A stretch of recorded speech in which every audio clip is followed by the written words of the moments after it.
Good afternoon, everybody. Thanks for joining this session. Today we've got Dan Hearn from Hiscox to talk about technology PI. Also Alison, our BDM or account manager, is also available for any other questions as well, but she's in the background. So, you know, if you've got any questions and anything like that. As always, I just ask you to mute. It is being recorded.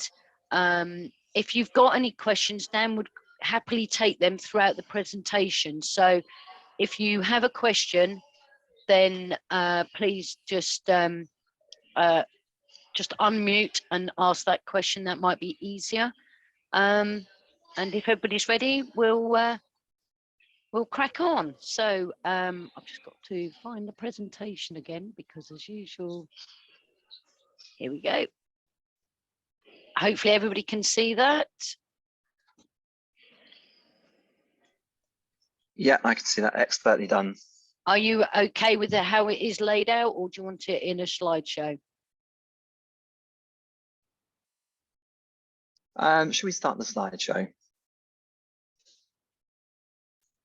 Over to you, cool. then, Thank Dan. you, Julie. Right. Well, by way of introduction, my name is Dan Hearn. I'm an underwriter in the technology team here at Hiscox. So I write all the covers that we offer, but my objectives really are around the PI line specifically, and that's the focus of the training today. I've been with the company coming up 8 years now.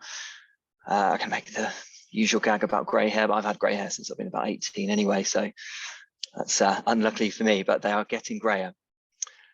Right, shall we flip on to the agenda, which is the next slide? And I would re-emphasize the point you made at the start, Julie. Please, please, please interrupt me as we go through. I will pause at the end of each section if there's any questions. I'd much rather you ask them. Any cases you've got on your desk at the moment, anything you'd like me to clarify, I would much rather you ask those questions now. We make this a little bit more of a discussion than me rabbiting on a PowerPoint presentation. But today we're going to cover a few things. Our general appetite for PI, it's pretty broad. I'm going to re-emphasize that message, so apologies in advance. A few of the key product covers. I don't intend to go into detail in the wording, but for those of you who are a bit more interested in that type of thing, perhaps we could set something up separately, or you're welcome to get in touch afterwards. But touching on the kind of key covers that are included within the Tech PI product. I've got some claims examples along the way to illustrate some of the cover headings that you can use to sell to your customers. And then the last part of the presentation, I'm going to go through a proposal form. It's a blank one really, but I'll try my best to keep it engaging and bring it to life. And I'm going to share with you a few secrets of how I approach the underwriting exercises when you send that in, and you'll learn very quickly. Actually, there's no secret to it at all, and you'll call me out rightly as the charlatan I am. But let's continue. Julie, could we go to the first slide, which should be a bullseye? That's the one. You'll do well, I suspect, to read everything clearly on here. So I'm sure this is going to be circulated afterwards. But firstly, this is to re-emphasize that message that our appetite is exceptionally broad. This bullseye is not an exhaustive list by any stretch of the imagination, but we've picked out some of the key areas that we like. Red is very much the sweet spot. Anything you've got in this section of the bullseye, please send it to us, and we will do our very best to be as competitive as we can. We have many customers in this section, and just to bring to life the context of our account, we are £41 million gross written premium. That is of technology PI, just the professional indemnity covers, and that equates to about 55,000 customers, and it's growing, which is the good news. Now, most of those will be small customers, sub £1 million, sole traders, one man and one woman consultancies. And at the other end of that spectrum, we've got customers over £100 million revenue that are paying us some eye-watering premiums. I think 750 grand is the largest one we've got on the books at the moment. We don't get too many of those, but then we've got everything else in between. The outer lines, or the middle line of that circle, still very much within appetite. and arguably the outer line as well, but we're more selective around those risks. So just to give you an example, in the red, there could be a IT consultant working with SME businesses, advising them what solutions to use for their CRM systems, their customer systems, something like that would be very simple to write, very straightforward. We will pile that on the books. Something that was on my desk reasonably recently was a piece of banking software where the customer was turning over in the region of about £20 million. And the purpose and the functionality of that software was to accelerate automated banking transactions. Pretty hazardous stuff, but they had a tried and tested track record of doing it. And we were quite happy to support them on controlled terms, low aggregated limits. So just two examples really to illustrate how we might approach something that is bang in the sweet spot to something that's sort of on the periphery. But final statement, it is exceptionally broad. On the left, you'll see some bullet points. These are for guidance, I would say. This is not an exact rule. The sweet spot customer is under £100 million in revenue. Please, if you've got a tech company that is turning over 100 million and £1, don't send it somewhere else. We would still very much consider it. This is just to outline and demonstrate our core appetite. Ideally, also, we would like less than 25% of the revenue to be from America. I suspect I'm not telling you anything you don't already know, but it is far more litigious in the US, and it's far more costly for us to defend your customers out there. And in 2020, 19 of the 20 largest claims that we had on our tech PI line that year emanated from the US. So we try to keep the balance in favor of UK customers when we're writing these risks. Similarly, less than 25% of income from overseas subsidiaries, that would be sweet spots. We can, of course, consider and flex where it tips over that.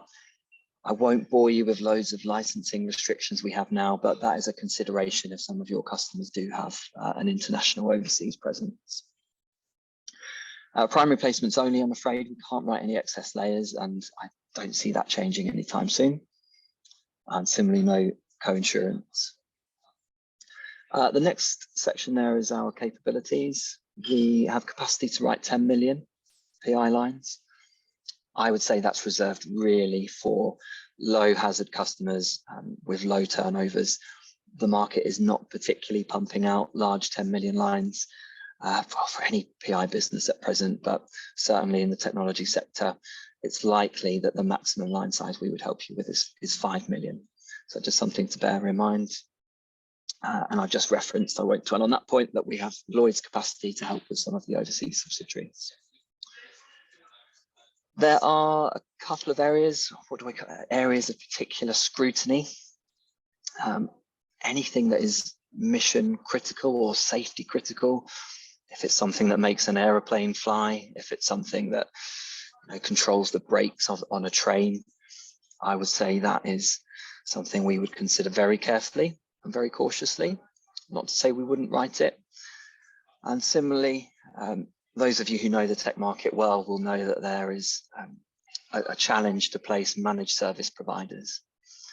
Managed service providers could do a whole host of things, but this is particularly pertinent to the tech sector when they are managing IT networks on behalf of their customers. It presents what we refer to as a systemic exposure for cyber incidents through the professional indemnity.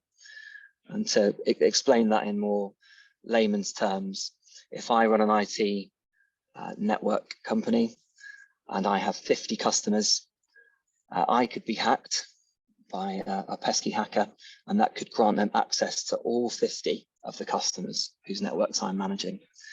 Sadly, we are seeing a higher frequency of claims from ransomware attacks from managed service providers, and it means our appetite for them has been adjusted to control line sizes and ask for more premium. And the final bullet point there is around cybersecurity management. It's the same thing, it's a managed service, but where the customer is explicitly giving cybersecurity, whether that be installing firewalls for their customers or installing antivirus software, At the more hazardous end of that spectrum, it could be providing live threat detection, being responsible 24/7 for the management of a third-party IT network. If they get that wrong and their customers can't trade as a result of that, it can be fairly costly, as we have seen. So that's a general bit around our appetite. Extremely broad, the areas of scrutiny we can consider, but likely to be on more restrictive terms. So I'm just going to pause for the first time there and open the floor to any questions you might have around the appetite and what we can and can't do.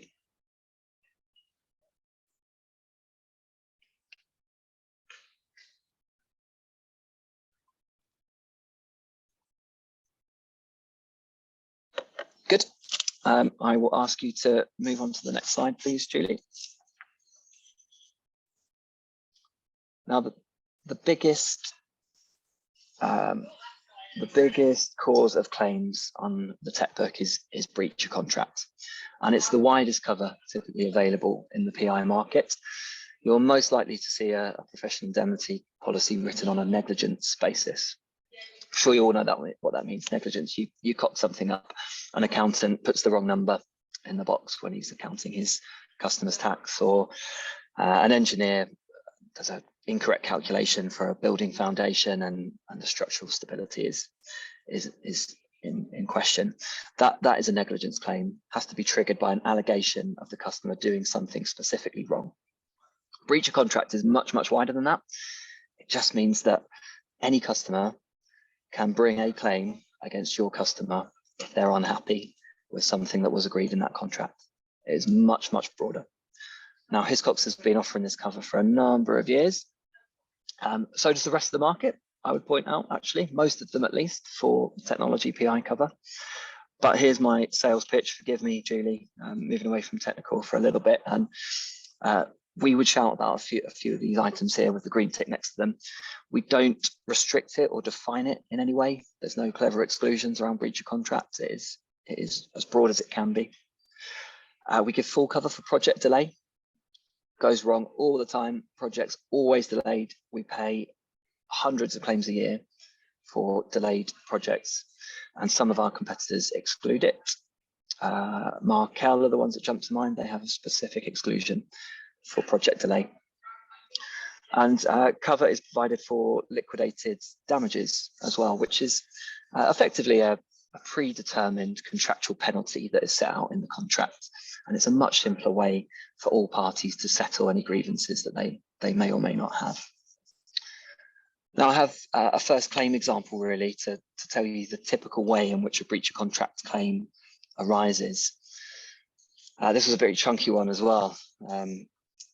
So the claimant, in this instance, withheld fees to our insured of 575 grand. They owed them quite a bit of money. Our insured got the hump, as you can imagine, not being paid £500,000 for a service that they delivered, and they cancelled the claimant's contract with them, terminated the agreement, said, mediation's failed. If you're not going to pay us the money you owe us, we're going to cancel your contract. That happened, and subsequently the claimant came back, probably equally aggrieved, with a list of allegations for, in this case, it was a digital transformation project where they were moving their customer to a cloud-based solution to operate their business. It went down to J in the alphabet in the list of things that they were unhappy with. Now, some of those were arguably spurious because the claimant had a bit of the hump for how the project had been delivered, but a couple of them certainly were not without merit. We paid, I believe, 2.7 million on this. The original claim was for 3.5 million. So it just goes to show how some projects can be at risk, particularly if the contract value and the project value is particularly large. That'll be something for me to consider carefully. So a good example, but a happy customer at the end of it, which is good news, because we paid them a few quid to resolve this particular challenge. Could you skip on to the next slide, please? Oh, have I done? I think I might have done some clever little flying graphics on this bit. I've brought you out here, I think. Let's see what comes next when you push go. Here we go. Yep. Could you push all of them, Julian, please? So they all appear on the page.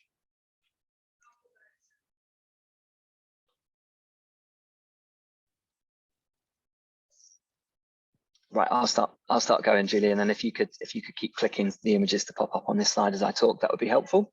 There we go. Look at that pretty picture. All worth it. So 65% of the claims that we get on the technology PI book are breach of contract. And just to reiterate the point I made earlier, it does not require negligence. No proof that a specific part of the contract, you've coded the software incorrectly, we're suing you. It can be much broader than that. It can be simply you've delivered this solution and we don't think it's what we've bought.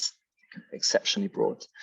And for those of you who can see the colourful picture, the colourful graphic, this is a really nice way to bring that to life.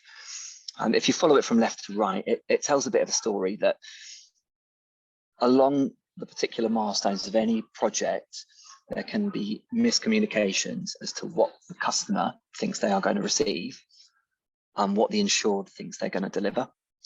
So ideally what we want to see is really robust project management practices in place, regular checkpoints, regular dialogue, regular communication, just so each party is very, very clear on exactly what it is that is going to be delivered and when. I won't go through these pretty pictures in general, but it's a nice graphic to illustrate how that can happen, how each party can think they're describing the right thing, but perhaps it's being misinterpreted slightly. If you don't control that throughout the process, throughout the project, if you only do it at the start and end up at the other end, sometimes it can be a little bit different. I'm sure those of you that have worked on projects in our industry have got some experiences of your own on that front, but a nice way to illustrate how the breach of contract claims that we see readily can materialize. I think that is it on breach of contract. Again, I'm going to pause just to see if anyone's got any questions about anything specifically on that coverage.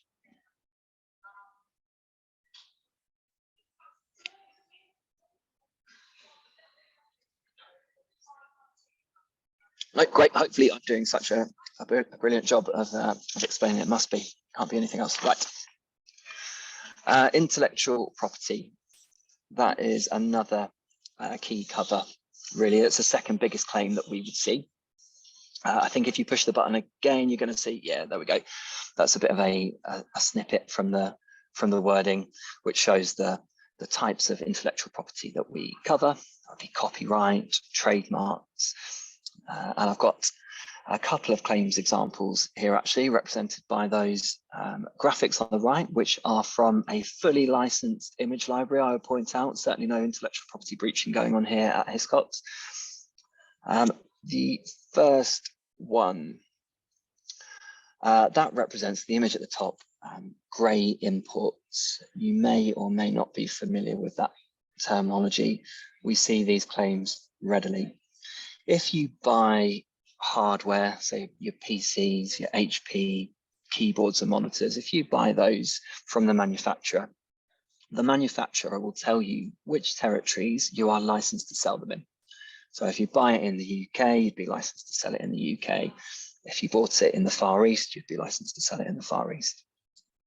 Some companies end up selling their hardware in territories which they don't have a license for. Now, some of them are a bit naughty and do it to gain a competitive advantage, because it's quite simply, it's cheaper to buy them in China than it would be to buy them in the United Kingdom. And some of them are just a bit unlucky, really, in that you could buy it from a supplier in the chain who wasn't aware of where the goods had originated. Sometimes you could see perhaps 2 or 3 suppliers in that chain before it actually ends up with the end customer, and that provides scope for misdemeanors. And readily we will see the big boys and girls like HP, Cisco, Microsoft. They have teams that go out and hunt down companies who are not adhering to their licensing restrictions, and they can be really, really costly. We've got a couple of claims ongoing at the moment, running into the millions, where thousands of pieces of hardware have been licensed or sold in unlicensed territories. I did see a question just pop up. Yep. On It IP. wasn't actually a question yet. I think he's going to ask it when you were going to break. Yeah. Cool. Unless you're ready to ask it, Clive. I will go for it, Clive. If you have a question on IP, yeah. Oh yeah, can you hear me? Okay. Yep. I can. Cool, great. Okay, so I've had a couple of IP claims, mainly sort of graphic designers / website designers, where I mean there was one where they inadvertently developed a similar logo to someone else in a similar trade, and they'd obviously done some due diligence in terms of trying to search, but there's only so much they can do, and the question has been asked of me in several times in this field as to how far do they have to go in terms of, they can do all the Google searches, the web searches, and do their best, but short of charging a client a lot more money to do massive due diligence, how far are they expected to go? Yeah, it's a good question. I think, as always, it's a question of proportionality, really. So if I was on the kind of hazard spectrum of IP, I'd say right at the top of things that we write would be computer games developers, right? Exceptionally litigious. You've stolen our idea. You've used a character that exists in my game, and we want some money, please, for this breach of copyright or trademark. If that games developer turned over 200 million quid, I would expect them to be doing some really detailed, thorough due diligence on that. I'd expect them to have an in-house team that is reviewing games their competitors are developing to look out for similarities. I would expect them to engage with an IP specialist law firm, ideally one who is experienced in the games sector. That would feel proportionate. But if you go to the other end of the spectrum and it is a £1 million revenue company, would we expect them to do that? No, that would feel disproportionate. And that's what we're here to do, really. We're here to defend and help them. It's always a question of balancing that risk, isn't it? And no risk is completely secure. And that's the same for any class of business that you write. Your customers will do their best to mitigate their losses, but they can never do something that completely removes the risk altogether. So I would say it depends. It's a question of proportionality, really, for what you could expect them to do. Okay, that's cool, because obviously they can only charge so much for a small logo design or whatever, a rebrand. Well, I had another one, funny, that a company you would never have heard of, but you'll come across their brands, massive South American company, but they own people like Timberland, and they accused my client, one of my clients of breach of copyright. They had a very, very similar, really complex logo. But as we said to them, we managed to evidence it was developed contemporaneously. They didn't really promote their brand because they owned lots of brands, and the end client in the UK was actually doing nothing to do with what they were doing. So it was just like, well, hey, nothing's ultimately unique, go away, and they did. Yeah, good. And that's part of the service that you buy when you buy a Hiscox policy. We're not just here to write the check in the event that we have to pay some damages. We can support the clients through that process, because a lot of the time, particularly with IP claims, you'll probably see them on the BBC News, most read articles, that type of thing. There are some brands who are exceptionally aggressive in protecting their own intellectual property. Red Bull jumps to mind. They try and get anybody with the word red in their name to remove it, and it's just bonkers. But if you don't have a PI policy in place, or you don't have a legal structure to support that, you're vulnerable to it. So it doesn't surprise me any of that, Clive, really, and that's what we're here to do, to assist. Thanks, Dan. You're welcome. Dan, it's Rob Cockle here. Can I just pop in with a quick one? Of course. Yeah. So I was really, I'd not thought about grey imports and license breaches being sitting underneath intellectual property. Is it because of that phrase, including but not limited to? I might have thought about it as a contract breach. But I'm curious, because quite often, is the intellectual property a sublimit? Would it have no. So our default position is to give full cover for intellectual property. That may vary on a case-by-case basis. If something is particularly IP exposed, we may sublimit it. the companies in question I mentioned earlier, they might not be seeing a full IP limit after they've had a number of incidents in the last few years. But yeah, that's how we pay it. It's the claimant in these cases is protecting its own IP and the infringement of its licensing conditions, and that's the section of cover that we pay that under. But equally, it could trigger some kind of breach of contract claim whilst they're at it. Great, thank you very much. Thanks, Rob. Any other questions, guys?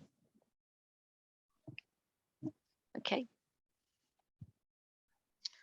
Excellent. Right, I have got another claims example, I think, for IP, which is yeah, here we go. So this is an old one actually, but still relevant. Another licensing claim. This is from 2014. The PRS, they're the organization who distribute music royalties. If you hear a song played in a shop, there's a good chance that that particular brand or owner of store will have to pay a license fee to the PRS, who then distributes it to the artist whose music is played. And our customer in this instance was a software developer who had done all the software for, those machine betting terminals you get in the bookies, the ones where you go and play roulette and pretend horse races and all the other things for the bookies to rip you off with.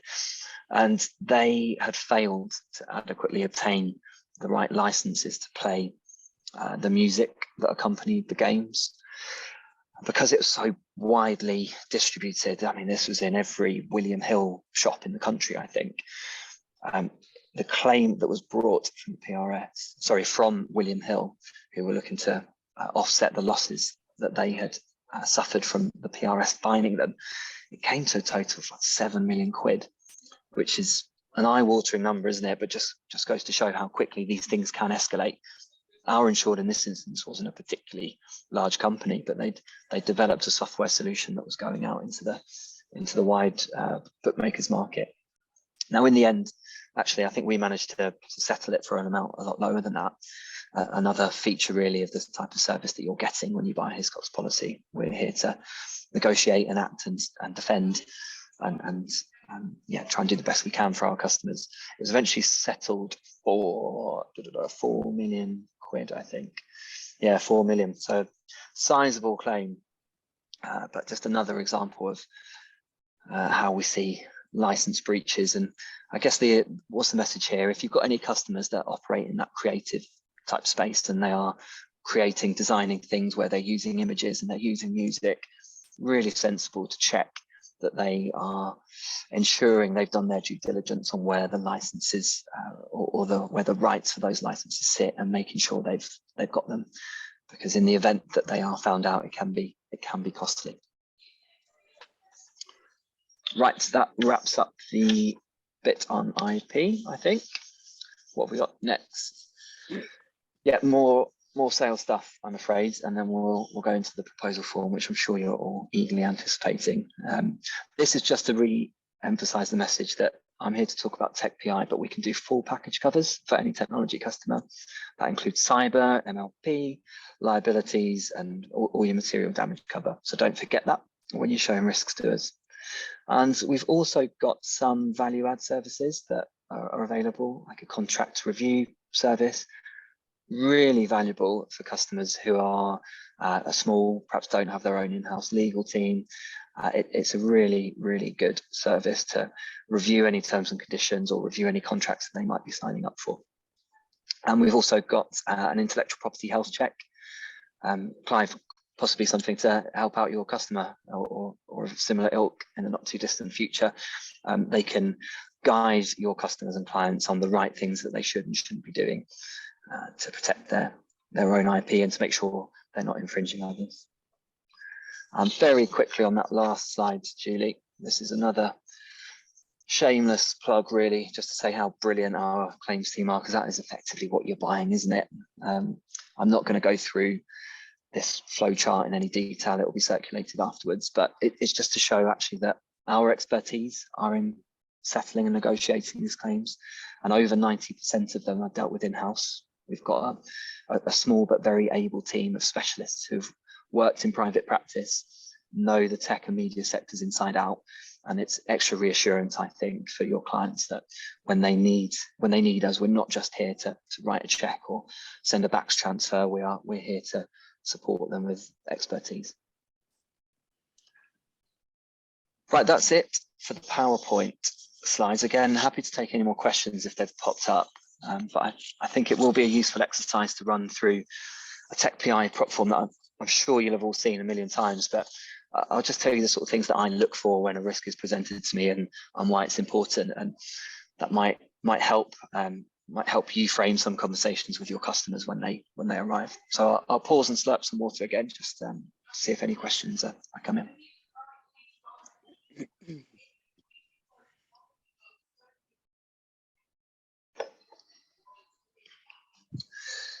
Okay, this might not be the most fun bit for you, Julie, I'm afraid, scrolling through this, but we'll give it our best shot.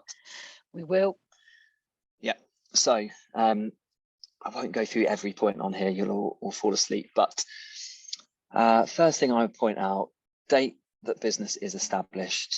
You cannot beat, when you're underwriting a PI risk, a company that is well established, sticks to what it knows, has got a track record for delivering the services that they deliver. Always a really good start. If I see a company has been trading since the 1980s, I've got a good idea from the outset that they know what they're doing. And when it comes to reviewing the other factors in conjunction with that, it's likely that my terms will be reflective of that. We would look to aggressively target those businesses in the right sector with that track record. I'd say conversely, if you're sharing with us a company that has just started, particularly in the tech sector, they need a lot of investment up front to get going. They're more vulnerable to things going wrong at the start.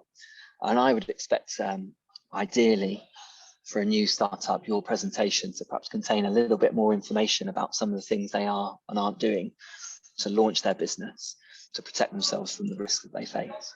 And again, it's that word proportionality that I use. It's just, if you've got a company very well established, tried and tested, you can probably be a bit more concise and condensed with what you're presenting. Next bit is that section at the bottom of the page on the right, which is the where your customer carries out their work. Really important. We would prefer to see the majority of the work in the United Kingdom for obvious reasons. We're a UK-based insurer. Our claims team are experienced in applying the principles of UK law. We would much rather help defend your customers in that territory. But of course, we do have the flexibility to take on additional territories. US and Canada, definitely higher risk, so I'd be keeping a key eye out for that. And as I mentioned earlier, as soon as you start seeing kind of 25% upwards from the US, you're probably going to see our capacity for the risk kind of shrink a little bit. We might reduce the line sizes that we're putting out. We might charge you more premium. Where you've got customers doing a fair chunk of business in the rest of the world, we can't list every territory that they could be operating in. It would be really helpful if from the outset you could tell us which territories they're operating in. That's for a couple of reasons, really. Firstly, just to check that we're not accidentally writing risks in sanctioned territories. Probably not the smartest idea to be writing too many risks where they're contracting in Russia at the moment, for example. But that would be really, really helpful if you could send that over. Right, if you could scroll along to the next bit. Thank you. This section here is particularly relevant where there are overseas subsidiaries. Loads of boring licensing stuff for me to do in the event that these exist. And the more detail you can give me in this section, tell me who those subsidiaries are, where they're based, the percentage share of the income that they generate for the group, that makes that whole process a lot simpler. Right, I'm on section 3 now, Julie, professional indemnity. Brilliant. Now, this is where the kind of crux of what the customer does is, and we've got a list you can see there. I'm not going to go through all of them, but these are the kind of key areas that our customers typically operate in. This list is not exhaustive. You know, there'll be kind of more miscellaneous type tech services that they're providing which can't be covered in here. So I would always ask and plea in some instances, really try your best to kind of give us a layman's description of what services your customer is providing for their customers. And the advice that I always give, particularly if you're speaking to a technically minded person who is, you know, waffling on in industry jargon, and you think, I'll just write that down, I'll send that to Dan at Hiscox, he's in the tech team, he'll know what that means. I guarantee you there's a good chance I don't. So if you try your best just to articulate in real layman's terms exactly what the service it is they are delivering for their customers, that gives me the best opportunity to get those terms understood and out to you as quickly as I can. I might quickly just run through some of these activities and point out, you know, some higher, some lower risk activities. General consultancy in B there, and provision of contract staff, you know, sending some tech pods to go and do some software coding for you, training services, third-party hardware. These are all really low risk things. At the higher end of the spectrum, things like payment processing, you can see there at the bottom, CC. Games developers and publishers we just talked about, they're some of the higher hazard things. So I would say use your instincts and hopefully remember some of the bits and pieces I've been telling you. If you see customers in those higher hazard sectors, there's a good chance that I'm going to be asking you more questions about how they manage the risks associated with them. And I'll come on to those bits as we go through the proposal form in a bit more detail. You can probably see on section 3.2, I'm at 3.2b. So this is a kind of catch-all question that we ask that says, do you do any of the really scary things? Do you have live trading platforms, including financial trading systems? Do you offer any payment processing, mission critical or safety critical? If the answer is yes there, again, this is another call to arms, another plea really. Tell me about them.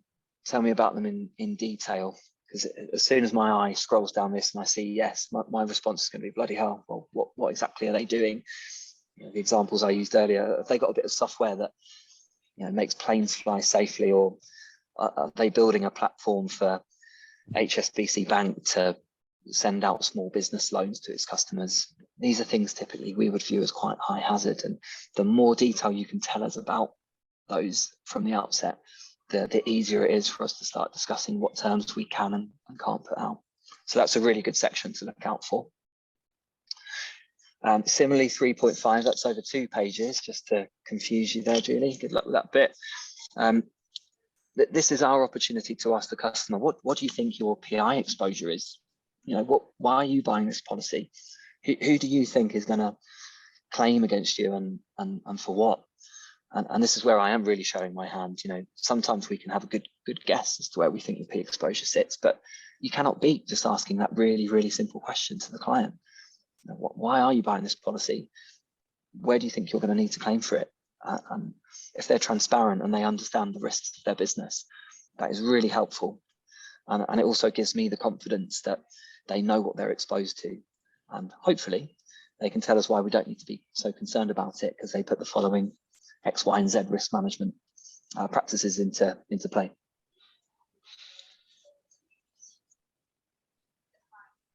Right. The next section, 3.7, bit dry this topic, forgive me. Contractual management. All the more important because we give that breach of contract cover that I was talking about at the start. So how a customer contracts is usually a good indicator of how they manage their own risk. Now, the ideal answer or responses to these questions would be, yep, we always have a signed contract. I would point out here, doesn't need to be a 50-page document with force majeure clauses and loads of wordy, you know, subsection 100Z says this, that, and the other. What we really need to see is just something written down which outlines the scope of the work that your customer is going to provide to their customers. Quite simply, because in the event that it goes tits up and we need to step in and defend them, it's far easier to do that if there is written evidence of what they were intending to deliver than if there wasn't. Again, ideally, we would want their own terms and conditions to be used. That's not always possible, especially when your customers will be signing deals with the big players in whatever sectors, Sainsbury's, government authorities. They're going to insist that your customers sign up to their terms and conditions. But ideally, we like to see your customers working under their own T's and C's more often than not. And I'm going to run down to G. This is almost like a minimum requirement type checklist, really. Those of you more familiar with property risks will know there's minimum security. You must have a BT red care alarm. You must make sure that your locks are British standard and all that sort of stuff. This is the equivalent, really, for contracting. We would expect all our customers to exclude consequential loss and indirect damages. Point 2, they're really important. We want them to cap their liability in contract, which means in English, if something goes wrong, both parties are agreeing how much they can sue each other for, really. And if that exists in the contract, it's a really good starting point for our defense when we put it together. So if you see your customers working on particularly large contracts, what do I mean by particularly large? Well, probably anything upwards of £1 million has the potential to cause a nasty claim if it goes wrong. It'd be really helpful if you asked your customers how they cap their liability under contract. A really good answer would be a multiple of the fees that they receive for any given service that they're providing for a period of 12 months. We don't really want to see unlimited liability. That could expose our limit of indemnity all the way to the top. And equally, we're not particularly keen when your customers tell their customers how much insurance they've got, because that doesn't put us in a great starting position. But that is something you can definitely assist us in doing when you're sending tech risks to us. Tell us how they cap their liability under contract. That'd be really, really useful.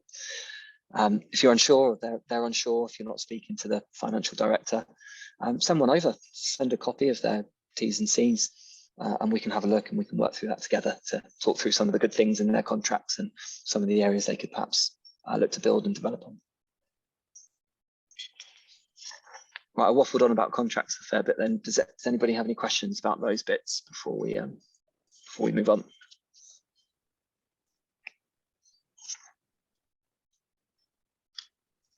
Right, excellent. And then, Clive, I can see you're back on the text sheet. It's disappeared for me, and if I start playing with my phone now, God knows what I'll do. Are you able to read that question out that Clive just sent, please? Oh, hasn't come through my end. Oh, has it not? No.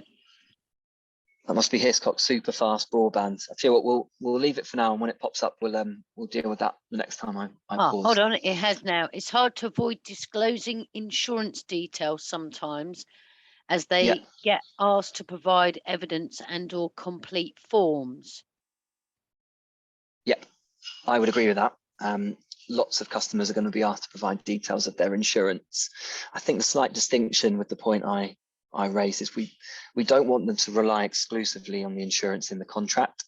I don't know if I gave you an example. If a customer was delivering a website that cost £50,000 to develop, and their customer insisted on them carrying £5 million worth of insurance cover, we would be a little bit disappointed if they signed up to a contractual liability cap of £5 million alongside it, simply because it feels so disproportionate from the risk that exists. If £50,000 worth of work is what they're providing, it doesn't really feel fair that they could sue them for £5 million if that contract was to go wrong. So there's no hard and fast rules on this, and contract lawyers, I'm sure, will talk about this for hours and hours and hours, but we would like to see some kind of proportionate cap in that liability that reflects the amount of work that they are doing. But you're absolutely right, Clive. It is a routine requirement for customers to evidence what insurances they have in place. But the very best customers that we would work with have robust contractual processes in place. And where that can really help you actually, or help the customer, is if they have really good contractual caps in place. Let's say, for example, the largest contract they work on is £500,000, and all their contracts say the maximum liability we have to you in this contract is annual fees. Well, we know there's a good chance the very maximum claim that we're going to have to pay is £500,000. So if you were to pick up the phone to me and say, Dan, customer X has got 2 million indemnity cover at the moment, but they need 5 to satisfy this contract, I'd be far more relaxed about doing that for a customer who's got those strong contractual practices than one who wouldn't. Because if it's uncapped liability, potentially I'm exposing Hiscox between the 2 million and the 5 million. Whereas that customer in the example is doing a really good job for us by capping their exposure from the outset. So we view these customers extremely favorably when they can demonstrate these contractual practices. And it makes my job easier in putting out more competitive terms. Good question, though.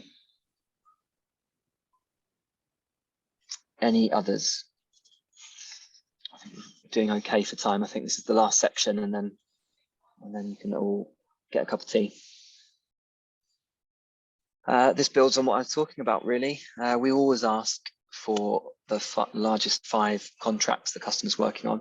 It just helps us build a picture of who their clients are, how large and how lengthy the contracts are to deliver. This is really simple logic.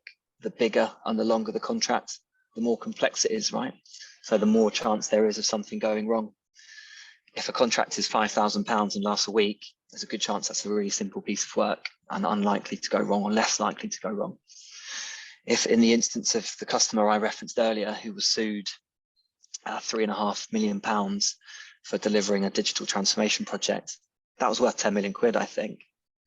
So my line of questioning is going to have more rigor for the larger contracts. And that's where you could help us again by outlining some of the project management processes they have in place. They've got a project management team who meet with their client weekly to check in on the process. And if there's anything that's falling behind or falling off track, they've got a separate team that picks it up and escalates it. And all those kind of things, those kind of stories that you tell us, make it a lot easier for me to put out terms for something that on a piece of paper might look a bit exposed. So that should be straightforward enough, completing that box, but that is what I'm looking at when I'm underwriting those risks. And does that take us to 3.9? I think we're nearly at the end, aren't we? Yep. We ask about subcontractors. A little bit of subcontractors here or there is fine. And I would point out also it's automatically included in the wording. But I look out for, lots of the overall income being subbed, because quite simply, if the subcontractors are carrying out the work on your behalf, we want to make sure that they're going to adhere to the same standards that your customer and your insured would. So the more work subcontracted, the more questions I'm probably going to ask about them. And those questions would be along the lines of, who do you use? How do you check they're any good? How long have you been working with them? Do you sign a contract with them that says if they make a bug, a cock up, can you sue them for it? Will they indemnify you for it? Those would be the types of things I would ask there. That's it, I think. Going through that, hopefully that was of some use. I kept it intentionally quite high level. I'm sure there was some mixture of experience of writing and broking tech PI. I guess my follow-up would be, if there's anything in there that's piqued your interest, or if there's areas I haven't covered that you hoped I would, get in touch, and I'm happy to have a chat with a group or on a one-to-one basis for anything that you might wish to follow up on. But I will say thank you and pause there. If anyone has got any questions, please ask them now. Well, just to put you in, Rob thought you nailed it, Dan.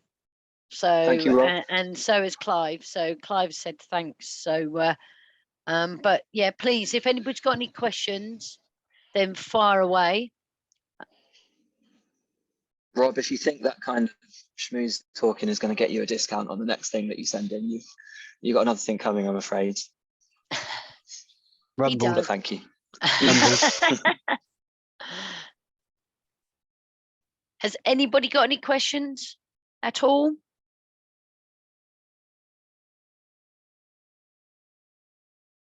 Okay.